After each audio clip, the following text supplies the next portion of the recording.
Hi guys, and welcome to this week's Tuesday tip. This week I'm going to show you how to use and understand your content editor.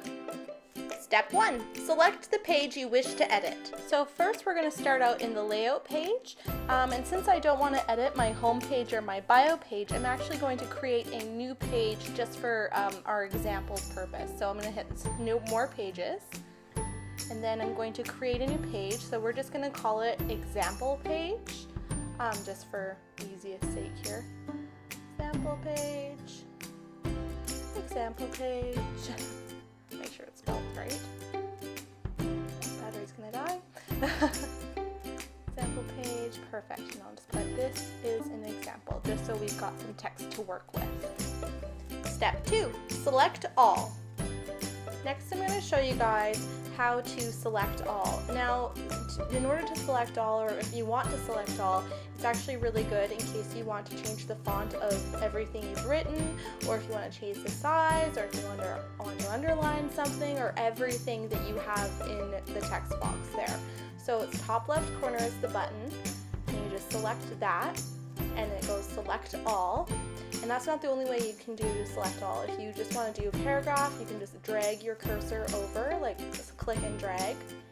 Or another option is to have the cursor at the end or anywhere, and then you do menu, edit, and then you see down, select all. Step 3, font and size. Next, what we're going to do is actually change the font. So we've got all the different options, so I'm going to go with the rock salt one just because I think it looks neat. And then here we can change the size of the font. You've got options, you can actually go all the way from font 8, which is super tiny, or you can go all the way up to 72, which is quite large and in charge. But for this case, I think I'm just going to keep it down to 20 just so it's manageable. And as it's already highlighted, you can also bold the font. So if you want to make a statement with whatever you're saying, so you see it gets a little bit bolder. And so you see when I select the button gets darker, like it's shaded. That means it's on. So let's go, it's on. Selected, it's off. Same with the italicizing button. If you want to make it as a quote, on and off. If you want to underline something, it's on and off. On and off. And this, if you want to put a line through it, it's the same idea. Once it's shaded, that means it's on and it's off. On and off. You guys get the idea. Step 4, changing font colors. Next, we're going to show you how to change font color. So the sentence is highlighted. It's over here. So I want to make my sentence burgundy. And see when I unhighlight it, it's burgundy. And I'm just going to highlight everything here again. And I want to make the background a different color. You can totally do that if you want something to be bold and to stand out. So we'll do burgundy on orange. Sometimes it just makes it a little bit more interesting if you want to make a statement with your sentence. Step 5, remove format, undo, and redo. Next, we're going to show you how to do the undo and redo button, as well as changing format. So I've got it highlighted here. So right now I've got the rock salt font and it's a 20 font size. I'm going to do here the button and do remove format, and that will actually bring me back to where I originally started with the font and size that I originally had. But for this case, I like the rock salt, so we're going to actually keep it. And this button is the undo button, so I want to go back. So see how it went back to the rock salt? I want to undo what I did. Redo or undo, and then redo. Step 6, cut, copy, and paste. I'm going to show you how to cut a line. So we're going to do select all. Say I decide I just don't want it all together. Instead of hitting delete, I do the little scissors button, and I'm going to hit cut. But I want that sentence back, so we're going to use our undo button down here. There, it's back again. And I would like to copy it. So sometimes you just need to re-highlight it again. This button needs to be bolded. So select all, and see, I can hit copy.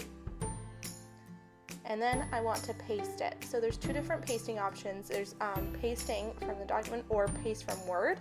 Now this is good, especially if you have, say, a Word document that you want to copy and paste on there. That's just the option it gives you. So I'm going to paste it regularly.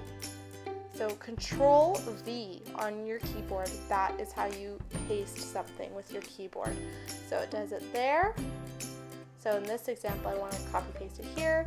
So I'm going to do Control V. There we go. So I think I'm going to have it down, indented a little bit, but that is how you copy and paste and cut. Step 7, numbers, bullets, and indents. Next, I'm going to show you how to use numbers, bullets, and indenting. So first, I'm going to actually select the cursor beside the second line, and I'm going to add a number to that. And see how it kind of indents and goes in and adds the number for me? And then I would like to add a bullet. So I'm going to select the bullet option. See how it goes and indents? Now I would like to indent over to the right, so you just select the indent button. You can also indent to the left, but it just needs to be over a little bit, and you can kind of see how it unhighlights itself, so then you can actually go back and forth. You know, oh, I want to go back a couple more spaces. So that's what that guy does. And then you can also add a block quote, and that also indents a little bit. Step 8, alignment. Okay, now I'm going to show you guys how to align your words here. So I'm doing select all. Right now it's aligned to the left. That's just where it automatically goes. I'm going to align to the center, and I'm going to align to the right. And then you can also justify, and that basically just goes back to how it is. But in this case, I would like to actually keep it on the left, so we're going to just hit align left. Step 9, find and replace. Alright, so say I want to find a word that I've used often, so I'm going to highlight everything. So my example is, this is an example. So every time I've written that word, I want to find out where else I've written it. Or if I want to replace a certain word or a certain phrase when every time we write, this is an example, that's an option as well. Step 10, adding a link. To add a link, you simply have to select the line or word that you would like to have a link linked to, highlight it, and then you select the link button. So the link I want to do is actually our ArtSites website, so artsites.ca in this case. I'm going to highlight the line, the URL. I'm going to go back to my editing page and paste it in there, and then select OK. And you see that the word is actually a different color, and it's also underlined. And that means that's where you link. You double click on it, you can just make sure it's the right link. Step 11, adding a photo. So next I'm going to add a photo, so I'm going to actually put the line down because I want it to be underneath my writing. I'm going to select that photo icon, browse server, because that lets me open up my images library. I'm going to choose this photo of Pedro Lake. I can also change the size here. Right now I've got it locked, so anytime I change the width, the height will also change, just so everything's even. So I think I'm going to play around a little bit with the size just because I don't want it to be too big. I think that's good. Hit OK. And I want that to be centered. You can also move this as well as words. And that's how you add a photo. Step 12, adding a table. So to add a table, you just simply select the line that you would like it to. Actually, I'm going to have it underneath the photo. Select the table button. And you can figure out how many rows and how many columns you need. So let's just make it this number, make it this much. Just so you have an idea. It's totally customizable, and you can change it as well. So you see you've got your table. So basically this is just good for spacing things out. You won't actually see the lines from the table. It's mostly, you know, it's good if you've got numbers and you need to make sure everything's like aligned properly, because sometimes that can be a little bit confusing. So I'll just put this as an example just so we can use all the blocks there. Step 13, adding a PayPal button. So in order to add a PayPal button, we're just going to make sure we select the line. It's underneath my little table there. Select the PayPal button. Enter in your PayPal email address, which you will have already had to create. In this case I haven't, but I'm just going to put it in for the heck of it. Pick your price, your currency, and description. You can also choose either buy now or add to cart. So I'm going to do add to cart. Well, no, buy now. Okay. Oh, I think you also need to do a number. Yeah, an item number. So you enter an item number. It doesn't have to really mean anything. They just need a number, so it can even be 0, but in this case I'll do 1. So you can actually also align the button. So I want to center it. So you can move it around just like words in an image. Step 14, adding an embedded video. Next, we want to add a video. So in this case, I'm going to go and select enter. Select the button, embed code. This is where the box is going to pop up, so I need a code for that. So I'm going to go over to our YouTube channel, and I'm actually going to choose the This Week in ArtSites video. So I want to hit share.